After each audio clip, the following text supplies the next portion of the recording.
Uh-oh, our check engine light's on.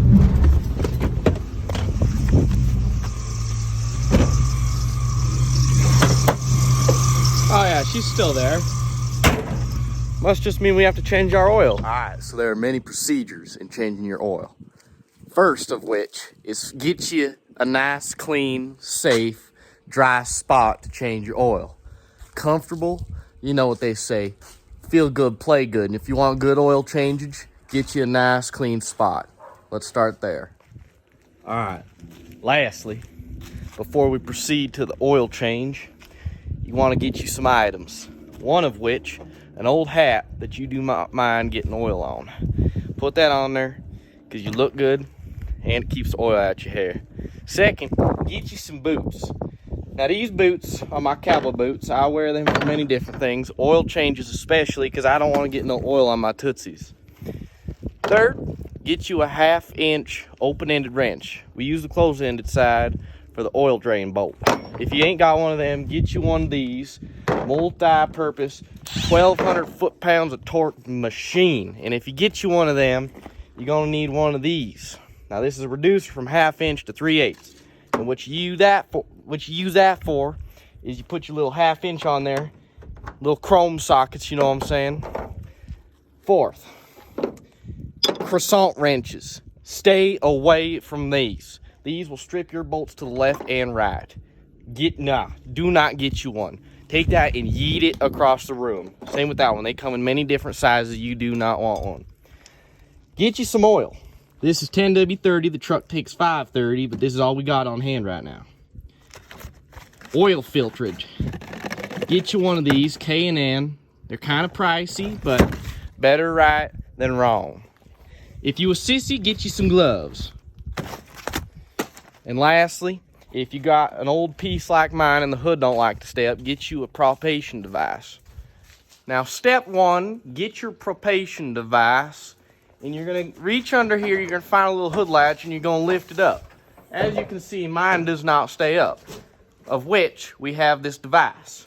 What you're gonna do is just wedge it right in between there, as good as we can, and what it's gonna do is just hold your hood like that so it doesn't come crashing down on your head and give you a booby. Now, what you wanna do is, if your engine is cold, you wanna get in the cab, turn your key, and let her run for a little bit, warm up the oil. Because what happens is when your truck's been sitting a while, the oil becomes thick and the viscosity is just not right. So what you're gonna do is warm her up and just let her run for a good 5 to 10 minutes. So now, what we're gonna do is we're gonna turn the keyage into the on position. Let's do that now. She is in the on position. Then you're gonna wait for the fuel pump to kick in, give her a couple pumps, make sure she's floating nice, and then you're gonna turn the key to the start position. She is in the start position and she is running as we speak. What you can do from here is speed up the process by redlining her a few, and then you don't have to wait that extra 10 minutes to change your oil. So what we're gonna do right now is give it a nice little touch. Find the gas pedal, this is your brake. Find the gas pedal and just let her hold for a minute. Depending on your situation, you can go further, you can go less. You don't have to do it at all, but I like to. Next on the procedure, you find your oil cap. Mine is nice because you don't have to use no funnel. See that big opening right there? You don't need no funnel. You just give her a little little dip. She's good to go. Another thing that you should do before you change your oil is check your oil. Don't just check it before you change it. Check it regularly. If you drive something with as many miles as this, it is always a good idea every time you fill up to check that oil. You don't want to be running her dry now because she will blow. And once you take off that oil cap, you can go down, put your pan and rags under the oil pan, locate your oil pan bolt, and undo it. By taking this cap off, it decreases the vacuum in the engine so the oil flows out smooth. In many people's cases, you're going to want to put some raggage down on your concrete. But in our case, we use this as our shop regularly, so it just don't make no point. What you're gonna do is take your oil pan, put her under the truck, and make sure she lands semi where your oil pan bolt is, because you don't want oil getting on the ground like you can see right here. That is not good. Now, once you find yourself under the vehicular device, you're going to want to look for something kind of like this. This is your oil pan bolt. So what you're going to do is put your closed end of your open-ended wrench on there and give her, just get it. Give her some beans till she turns loose. And then, you're going to want to slide your pan under there. Because you do not want this oil getting nowhere but the pan. And make sure you take your little pan cork out. I do not intend for this to go in the dirt, but in our case, it's going to have to. Now, what you're going to do, you got to be kind of quick about it. You do not want this oil getting all over you. So, once she broke loose, you can see her start to drip. That's just the dirt. That's not the oil yet. Now just slowly but surely turn her. What's going to happen is that oil is going to come out at Mach 9. You can see, because I'm in the way, and it's probably going to get me. Oh my God. Oh, it's everywhere. That was not supposed to happen. But it did. Accidents do happen when you're a mechanic. As you can see, we missed the pan, but it's okay. We can fix that. Now, after some cleanage and self-evaluation of yourself as a mechanic, that has given you enough time to let the oil drain out. I have already proceeded to the next step, which is putting your cork back in. What you're going to do is use that same wrench and just keep taunting on her until she don't go no more.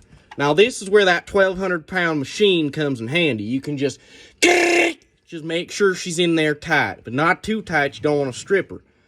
And after all that is done, the next best thing to do is locate your oil filterage. Now, our filtration device is on the other side of the vehicle, up there above the front drive shaft. So what we're going to do is shimmy down there and find it.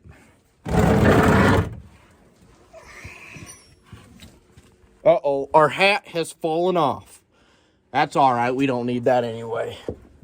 So, what you're gonna do is look up. Let's see, you can't see her on film, but she's right there. This device right here collects all the metal shavings in your oil pan and keeps them from circulating throughout the engine. So what you wanna do is every 3,000 to 8,000 miles, replace that sucker. So what we're gonna do is give her a twist. Might have to do this from a different angle, so I'll get back to you when we're there. So what we've done is found ourselves in the engine bay underneath the raginator. If I was a cat, I would love it here. Wait a minute. Anyway, what you're gonna do is get your hand around your oil filter. You should be able to loosen this by hand, which we can. This is good. You're gonna have about 1/3 of a quart of oil, depending on the size of your oil filter. What you're gonna do is just loosen her up and make sure your oil panage is under there. Because see all that oil coming out? So what you're going to do is remove that completely. So at this point, once you get your old oil filtration device out, you're going to find yourself a new one. K&N got this at AutoZone, I think. O'Reilly's, I don't know. It's the same thing. But it should include a new rubber. And when you do this, you're going to want to put that piece on there and get you some oil and just give her a light coat around the brim. Now, most important part of this step, make sure you take the old rubber oil ring off. Because if you put 2 on there, pressure going to build up and blow that one off. And you're going to lose all your oil. Then you're going to burn her dry and spin a bearing or something. And you do not want to do that. So, once you get your new filtration device in there, what I like to do is take a paper towel, put her around it, and crank her down as tight as you can with your hands. You do not need a wrench for this. It just needs to be hand tight. Unless you're Hercules, and don't go hand tight. Go half hand tight. And then give her a little wipe, make sure all that oil's gone, because if she starts dripping, it might scare you. You might think you blew something. You don't want none of that. So just give her a little wipe down. And there's your oil filtration device. Now what you can do from here is you can grab your oil pan, or you can just leave it in there and drive out over it and pick it up once you come out. But what we're gonna do is we're gonna remove it right now. You can see the oil that's in there. It is burnt, and that is not good. I think I've blown something. But that is a tomorrow me problem. Now, one of the absolute most important parts of any oil change procedure is filling your motor back up with the correct amount and quality and quantity of oil. We have 10W30. This calls for 5W30, but we can make it work. Do not do this at home. What you're gonna do is aim for that hole. I mean, you're gonna miss a little anyways, so you might as well have a little bit of fun with it. We can clean that up later with a towel. So what I'm gonna do is finish filling my motor oil back up, and then we're gonna check it, let her run, take her for a test drive, and make sure everything is as quality as we can get it. So we have finished putting oil in our engine. Next step is to clean up the little mess we made in the engine bay. What you gonna do? Just give her some wipe. Oh, make sure she's not on your coil pack. That's not good. You're gonna have an oily coil if you do that. Make sure you clean down the head cover. Here in America, I think we call them valve covers, but same thing. And make sure you take this out of there. You do not want this flipping around your fan and causing issues. So now, what you can do to really ensure you did this correct is check your engine oil. Our dipstick is out front. She's about a mile long. Hate it, but gotta love it. What you're gonna do is wipe down the first one. Put her back in the hole. Pull it out again. Check it. We are right in the middle of the safe area. What we're gonna do now is start the engine, let her run for a little bit. No need to redline her this time because she is warm. We're just gonna let her idle, then we're gonna shut her off and check the engine oil again. So like earlier in the procedure, sorry, I get my words confused sometimes. You're gonna put your key in the on position, let that fuel pump prime. Then from there, you're gonna put her in the start position and she will roar. If not, you have done something very incorrectly. Now, if you follow my steps to the T, you should not have any problems. She is warmed up and all the oil has circulated. It's time to shut her off and recheck. Now, one thing that I forgot to mention, because common sense ain't too common, is turn the old engine off before you go tinkering around in here. I had this twin cousin one time stick his hand in the rotating fan and chop his whole dang hand off to the wrist. Now he's walking around, can't be a mechanic no more. Turn your engine off before you start tinkering. Now, for most of this procedure, I've been using the same 3 towels for the whole thing, because we do not waste around here. But for the final checkage, you want to get you a nice clean towel for a correct, accurate reading. Now what we're going to do is pull the dipstick, all mile of it, clean off the first pass. You never read the first pass, because what happens is when that crankshaft's spinning around, bubbling up all that oil, she gets thrown up on the dipstick higher than she really is. So, pull the second one out carefully. Hold it to the side. You hold it down, she falls down. You hold it up, she falls down. Again. So, you can see we're a little low. Let me check it again. Measure twice, cut once. You know what they say. So what we're going to do is put her back in the hole. Give her a little tap, a little ting-ting. Pull her back out. Check it again. See, we are still low. We need to add what looks to be about a quart of oil. So we're going to do that now. So, in the end, we went back, added a quart of oil. She's reading nice.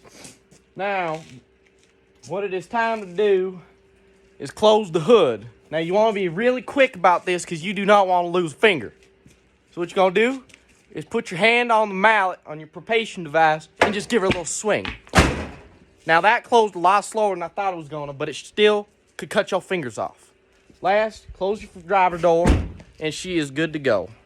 God bless America. Wines out.